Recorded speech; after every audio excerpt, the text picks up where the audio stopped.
जय हिंद प्यारे बच्चों। स्वागत है आपका बहुत पूर्ण board exam classes YouTube channel पे। तो बच्चों आज हम लोग यूपी बोर्ड के रिजल्ट को लेकर आज हम लोग चर्चा करेंगे, क्योंकि यूपी बोर्ड के रिजल्ट को लेकर बच्चों में काफी ज्यादा जो है हड़कंप मचा हुआ है। देखा जाए तो हर यूट्यूब चैनल पे मतलब देखा जाए यहाँ पे तो एक तरीके से बताया जा रहा है कल रिजल्ट आ जाएगा, परसों रिजल्ट आ जाएगा या इस तिथि को रिजल्ट आएगा। तो आज हम आपको बताएंगे कि किस तिथि में आपका जो है रिजल्ट जारी होगा, क्या इसका रिजल्ट का क्या डेट हो सकता है, सही डेट क्या होगा, तो इस पे हम आपको बताएंगे। दूसरा आपको जो है आज हम ये बताएंगे कि आप हाई स्कूल के बाद में आप आगे की क्या रणनीति हो सकती है। इंटर के बाद जो आप इंटर पास आउट होंगे तो आप इसके आगे क्या रणनीति हो सकती है। यदि बात करें हम नौकरी को लेकर, क्योंकि हर बच्चों में एक जब इंटर हाई स्कूल में होते हैं तो बच्चों में नौकरी की एक उल्लासा उत्पन्न हो जाती है, और ये नौकरी को लेकर काफी बच्चे परेशान रहते हैं कि क्या करें, कौन सा हम ग्रेजुएशन करें या हम हाई स्कूल के बाद हम कौन से लाइन पे हम जाएं। मतलब उनका एक लाइन क्लियर नहीं होता है, एक गोल क्लियर नहीं होता है। तो हम बात करें कि जो नौकरी है, नौकरी को लेकर यदि बच्चों के अंदर यदि जिज्ञासा है तो आज हम बात करेंगे कि 2025 में कौन कौन सी भर्तियां आ रही हैं जो हाई स्कूल और इंटर से बच्चों को मिल सकती है नौकरियां। और वह बच्चे जो अभी हाई स्कूल इंटर पास हुए हैं यदि उनको नौकरी इसी साल लग जाए या हम कहें इसी साल उनका एग्जाम हो जाए और अगले साल उनकी नौकरी लग जाए तो कितने खुशी की बात होगी, उनके परिवार में कितने खुशियां आ जाएंगी। और हम बात करें वो पूरा अपने जीवन को जो है कैसे आगे ले जा सकते हैं। तो इस पे आज हम लोग सही रणनीति पे हम चर्चा करेंगे कि हाई स्कूल इंटर पास होने के बाद में क्या करना चाहिए और ये रिजल्ट की तिथि क्या हो सकती है। तो हम बात करें जैसे यहाँ पे प्रदेश में देखा जाए तो बिहार बोर्ड का रिजल्ट जारी कर दिया गया था, और बिहार बोर्ड के रिजल्ट के आने के बाद में बच्चों में बहुत ज्यादा हड़कंप मचा है। तो जैसे कि हम बात करें यहाँ पे तो ये अमर उजाला के पेपर में ये देखिए यहाँ पे प्रदेश में देखिए आप, तो यहाँ प्रदेश के 68% केंद्रों में कापियों का मूल्यांकन पूरा, मतलब यहाँ पे जो 68% जो कापियां हैं यहाँ पे केंद्रों में जांची जा चुकी है। मतलब जो केंद्र बने थे 261 केंद्र बने थे आपके यहाँ पे उत्तर प्रदेश बोर्ड को कापी जांचने के लिए 261 केंद्र बनाए गए थे, जिसमें से 68% केंद्रों में कापियों का मूल्यांकन किया जा चुका है। अब हम बात करें यहाँ पे तो अब तक जांच की ली गई यूपी बोर्ड की 91% कापियां, मतलब यहाँ पे 91% 91% जो आपकी फीसदी कापियां हैं वो अभी तक जांची जा चुकी हैं। दूसरा हम बात करें यहाँ पे तो ये आपको दिख रहा होगा कि ये जो पेपर है ये अमर उजाला ब्यूरो, मतलब ये अमर उजाला के पेपर में ये लिख के आया है कि अभी तक जो है 91% जो है कापियां जो ये जांची जा चुकी हैं। दूसरा जो आपके यहाँ 68% केंद्रों का जो है मूल्यांकन कापियों का किया जा चुका है। अब हम बात करें प्रयागराज, यूपी बोर्ड 2025 की हाई स्कूल व इंटरमीडिएट की कापियों का मूल्यांकन अब तक अंतिम दौर में है। मतलब जो अभी जो कापियां जांची जा रही हैं वो अंतिम दौर में है, मतलब ये अंतिम पड़ाव में है। बस ये मान के चलिए कि अब जो कापियां जांची जानी है 2 से 3 दिन में कापियां जांची जा चुकेंगी। अब हम बात करें यहाँ पे तो अब तक कितनी %, तो यहाँ पे सीधे सीधे लिखा है कि 91.32% जो है यहाँ पे कापियां जांची जा चुकी हैं।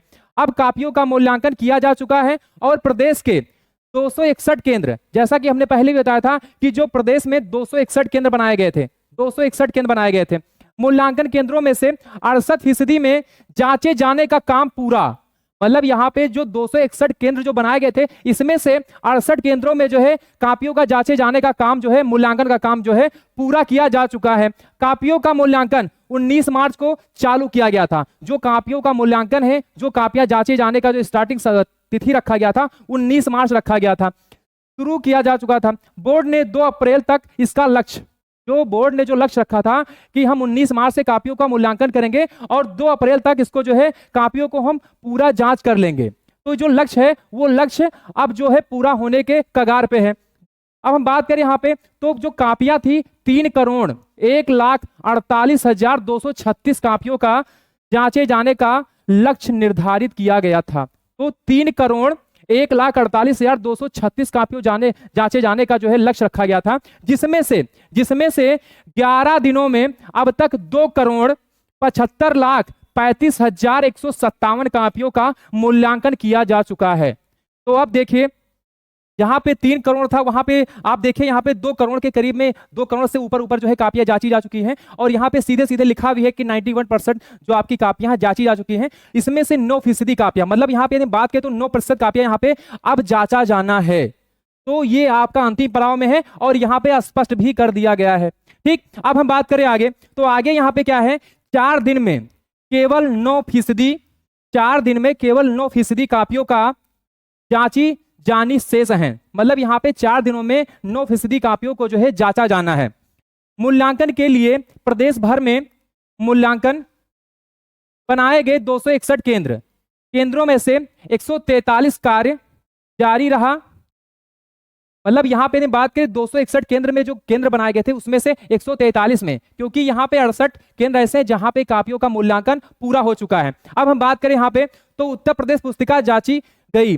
शनिवार तक 178 मूल्यांकन केंद्रों में से मूल्यांकन कार्य पूरी तरह समाप्त हो चुका है। 2 अप्रैल तक 100% कापियों का मूल्यांकन पूरा होने के बाद यूपी बोर्ड 7 व 8 अप्रैल को छूटे हुए अभ्यर्थियों की प्रयोगात्मक परीक्षा कराने जा रही है। मतलब यहाँ पे जो बच्चों का जो पेपर छूट गया है तो उनका भी जो एग्जाम है, जब ये कापियां 100%, जब यहाँ पे कापियां 100% जब जांची जा चुकी होंगी, उसके बाद में 8 अप्रैल तक जो है जिन बच्चों का एग्जाम छूट गया है या दोबारा से होना है, तो उनका जो है 8 अप्रैल तक उनको एग्जाम करवा लिया जाएगा। ठीक है, तो आगे बढ़ते हैं यहाँ पे। तो ऐसे भी बच्चे होंगे जिनका छूट गया होगा, कुछ ऐसे भी बच्चे होंगे जिनका हो सकता है वहां पे समस्याएं होंगी, कुछ ऐसी समस्याएं रही होंगी जिसकी वजह से उनकी कापियां नहीं हो पाए, वो पेपर नहीं दे पाए हैं।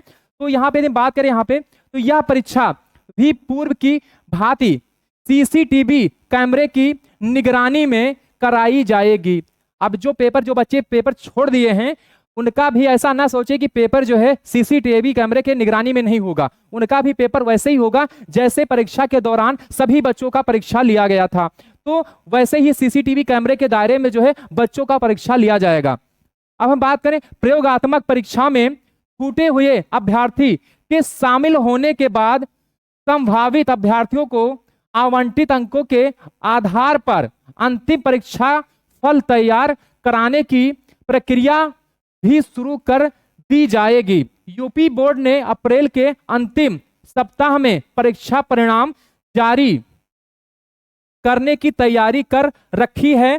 सब कुछ ठीक रहा तो परिणाम समय से जारी हो जाएगा। अब देखिए, ये अमर उजाला पेपर में है कि अंतिम परिणाम जो है आपका किस सप्ताह में होगा, तो अप्रैल के अंतिम सप्ताह में आपका जो है परिणाम जारी हो जाएगा। मतलब आपके जो हाई स्कूल इंटर बोर्ड का रिजल्ट है आपका, ये अंतिम सप्ताह के अप्रैल के अंतिम सप्ताह में आपका जो है रिजल्ट जारी कर दिया जाएगा। यदि ऐसा भी संभावना है कि हो सकता है अंतिम सप्ताह ना आ पाए रिजल्ट, तो ये मान के चलिए कि अप्रैल के आपका जो अप्रैल के बाद में आता है मई, तो मई के फर्स्ट वीक में जो है आपका रिजल्ट घोषित कर दिया जाएगा। मतलब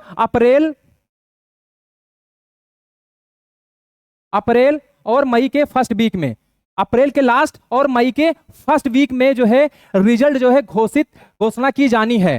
तो आप लोग तैयार रहें। और अब जो रिजल्ट आने के बाद में सबसे बड़ा चुनौती यह है कि करें क्या। जो इंटर के बच्चे हैं उनके मन में सवाल है। कुछ बच्चे ऐसे भी होंगे जो गरीब परिवार से होंगे, जिनको इंटर के बाद में एक नौकरी की आवश्यकता है, उनके परिवार को नौकरी की जरूरत है। तो अब हम बात करेंगे कि इंटर वाले बच्चे क्या करें। हाई स्कूल के भी ऐसे बच्चे होंगे जो नौकरी के लिए बेताब होंगे कि मुझे हाई स्कूल तक ही पढ़ना है और हाई स्कूल के बाद ही मुझे नौकरी ले लेनी है। तो हाई स्कूल के बाद में कौन से फॉर्म जो है आने हैं उस पे हम लोग बात करेंगे यहाँ पे। और इंटर के बाद जो इंटर के बच्चे जो पास आउट हो गए हैं इंटर के बाद में, वो अब क्या करें। जो बच्चे नौकरी लेना चाहते हैं, जो बच्चे आगे की तैयारी करना चाहते हैं, जो आगे बच्चे पढ़ना चाहते हैं, उनके लिए नहीं है। लेकिन जो बच्चे नौकरी की जिनकी जरूरत है, जिनके परिवार को नौकरी की आवश्यकता है, तो उनके लिए हम बात करेंगे। तो सबसे पहले हम बात करें यहाँ पे, जो अभी रिसेंटली आप देख रहे होंगे, जो है हम बात करें रिसेंटली अभी जो है यूपीपी का जो एग्जाम है अभी हुआ है। 62,260 पदों पे जो अभी भर्ती हुई है और लगभग इसका जो है कंफर्म होने वाला है। पूरा जो है इसका परिणाम जो है जारी भी कर दिया गया है। अब हम बात करें यहाँ पे, जैसा कि मुख्यमंत्री आदित्यनाथ योगी जी के द्वारा ये कहा गया था कि जैसे ही ये प्रक्रिया पूरी होती है उत्तर प्रदेश पुलिस भर्ती को लेकर दोबारा से भर्ती की जानी है।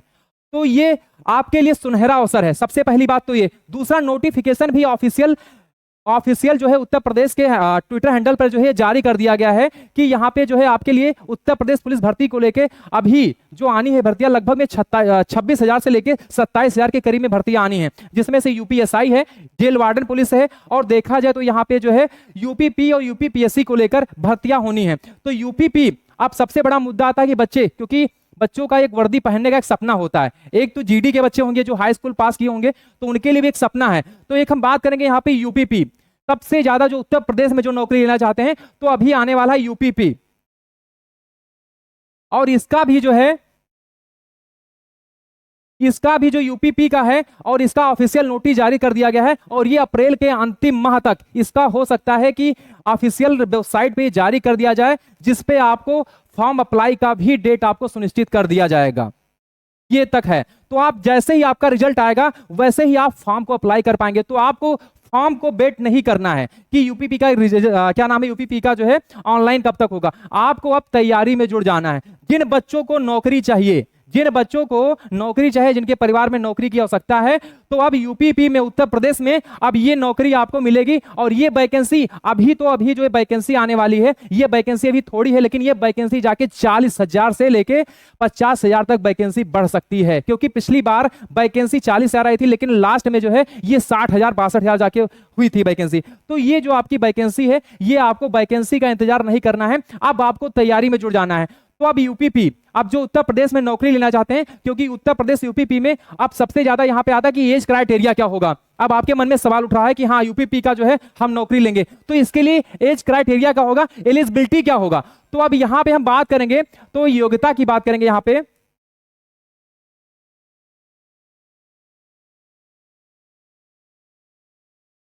यदि हम यहां योग्यता की बात करें तो यहां पे कुछ नहीं, आप 12th पास हो, क्या हो, 12th पास हो, सिर्फ 12th पास हो। आप चाहे सीबीएसई बोर्ड से हो, चाहे आप साइंस बोर्ड से हो, चाहे आप आर्ट्स बोर्ड से हो, आप बस सिर्फ 12th पास हो, 12वीं पास हो, 12वीं। आप किसी भी बोर्ड से हैं, आप सिर्फ 12वीं पास हैं, आप यूपीपी के एग्जाम को आप फॉर्म अप्लाई कर सकते हैं, यूपीपी का वर्दी आप ले सकते हैं। तो अब बात करें यहाँ पे योग्यता की, तो आप समझ गए कि 12वीं पास हो, और ये आपकी 12वीं का रिजल्ट जो है घोषित अंतिम अप्रैल में किया जाना है।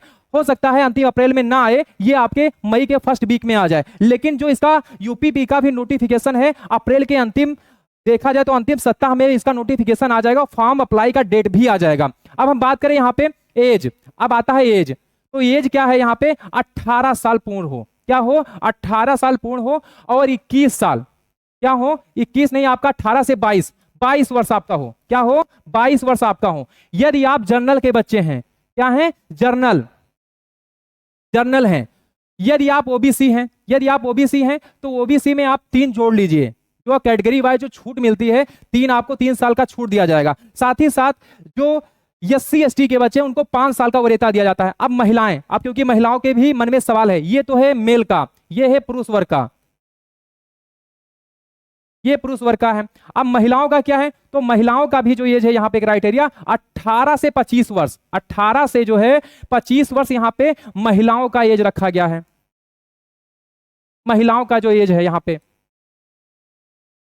ठीक है। अब यहाँ पे जो है 18 से 22 वर्ष हैं आप, 18 से 25 वर्ष है महिला, तो इस फॉर्म को अप्लाई कर सकते हैं। तो ये बहुत सुनहरा अवसर है। अब इसमें ये तो ये आपका हो गया, आपको एक एग्जाम देना है। अब इसमें जो है बात करें यहाँ पे रनिंग भी, इसमें यहाँ पे आपका जो फिजिकल आपका स्टैंडर्ड है, क्योंकि बहुत सारे ऐसे बच्चे हैं जिनका फिजिकल स्टैंडर्ड नहीं होता है, फिजिकल में कमजोर होते हैं, उनका हाइट नहीं होता है, कोई किसी का जो होता है कि पेट निकल आता है तो दौड़ नहीं पाते हैं, तो इस तरीके से यहाँ पे समस्याएं हैं। यदि आप फिटनेस से भी फिट हैं तो आपके लिए बहुत सुनहरा अवसर है। अब हम बात करें यहाँ पे, तो यहाँ पे जो हाइट है,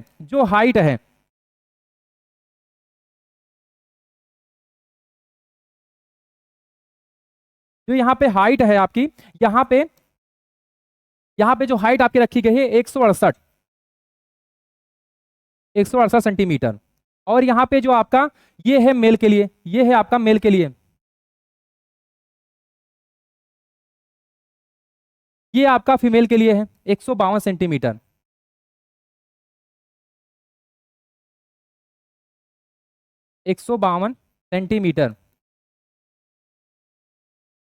यदि आपकी हाइट 168 है, आपका जो है महिलाओं में है यदि आप, तो महिलाओं में क्या है 152 सेंटीमीटर, ठीक है। दूसरा हम बात करें यहाँ पे आता है फिजिकल के लिए। तो यहाँ पे जो दौड़ है,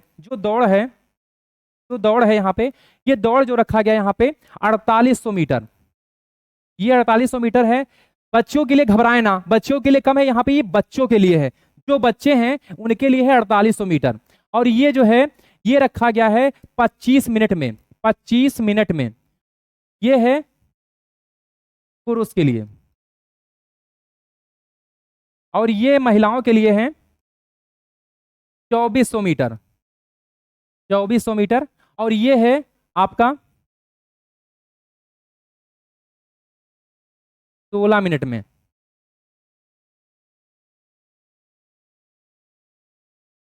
तो ये जो है रनिंग, आपका रनिंग जो है ये है 4800 मीटर 25 मिनट में दौड़ना है पुरुष के लिए, और ये महिलाओं के लिए 2400 मीटर है ये, और ये दौड़ना है आपको 16 मिनट में दौड़ना है। तो ये जो आपका है ये आपको दौड़ना है। अब यहाँ पे सिलेबस की बात आती है, तो यहाँ पे कुछ नहीं आता है आपको, बस आपको हिंदी आता हो, हिंदी आप पढ़ के ही आए हैं अभी, हिंदी, रीजनिंग,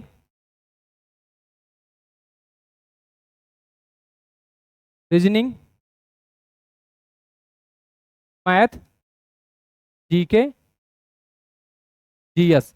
ठीक है, तो यहाँ पे जो हिंदी है, हिंदी आता है 37 क्वेश्चन, मैथ आता है आपका, रीजनिंग जो आपका आता है, रीजनिंग आपका आता है 55 क्वेश्चन, 55 क्वेश्चन, मैथ आपका आता है 20 क्वेश्चन, और जो है जीके जीएस आता है आपका, जो जीके जीएस का पोर्शन है ये आता है 38 क्वेश्चन। ये कभी 37 कभी 38 हिंदी में जो है यहाँ पे, कभी ये 37 भी हो सकता है 38 भी हो सकता है। ठीक है, ये आपके यहाँ पे पेपर आने का वो होता है। तो यहाँ पे दो चीजें हैं, यहाँ पे ये टोटल जो क्वेश्चन होते हैं 150 क्वेश्चन होते हैं, टोटल क्वेश्चन जो होते हैं 150 क्वेश्चन होते हैं, और ये प्रति क्वेश्चन जो है 2 मार्क्स का होता है, प्रति क्वेश्चन जो है आपका 2 मार्क्स का होता है। ये टोटल जो मार्क्स होते हैं 300 नंबर का होता है, 300 मार्क्स होता है, ये 300 मार्क्स आपको लाने होते हैं यहाँ पे। अब 300 में यदि आप 220 210 यदि आप जनरल के बच्चे हैं तो आप जो है यहाँ पे आपको 220 तक यदि आप नंबर ले आते हैं 300 में 220 तो आपका सिलेक्शन हो जाएगा। तो ये आपका सिलेबस है, ये जो है आपका सिलेबस है, और ये आपकी योग्यता है कि आपको यहाँ पे क्या क्या आवश्यकताएं हैं यहाँ पे। तो यहाँ पे आपका एज क्राइटेरिया हो गया, आपकी योग्यता क्या होनी है, आपका हाइट कितना होना चाहिए, दौड़ क्या है, और ये सिलेबस क्या है। तो इसी स्ट्रेटजी से आपको तैयारी करनी है। यहाँ पे हिंदी बहुत नॉर्मल ग्रामर पोर्शन पूछा जाता है, रीजनिंग जो है आपका बहुत ही सिंपल तरीके से यहाँ पे रीजनिंग को पूछा जाता है। तीसरा हम बात करें यहाँ पे मैथ, तो मैथ भी यहाँ पे बहुत ही नॉर्मल लेवल का मैथ आता है, जो कि आप लोग अभी हाई स्कूल इंटर पास करके आए हैं तो आपको यहाँ पे पता है। ठीक है, यदि यहाँ पे जीके जीएस की बात करें तो यहाँ पे यूपी जीके जो है यहाँ पूछा जाता है, जीके साइंस का भी कुछ रहता है बेटेज यहाँ पे। और बात करें यहाँ पे जीके, जो आपका जीके है तो वो सबके लिए है, वो जीके आपको तैयार करना होगा, थोड़ा सा आपको मेहनत करना है। तो ये आपका जो है यूपीपी के लिए है। बाकी बच्चे एसएससी जीडी जो है यहाँ पे भी नवंबर में जो है इसका जो है नोटिफिकेशन जारी कर दिया गया है एसएससी के कैलेंडर में जो है। तो जो हाई स्कूल बच्चे जो पास हैं वो एसएससी जीडी का भी फॉर्म अप्लाई कर सकते हैं। अब हम लोग जो है नेक्स्ट क्लास में मिलेंगे, रिजल्ट के साथ में मिलेंगे जो है। तो तब तक के लिए जय हिंद।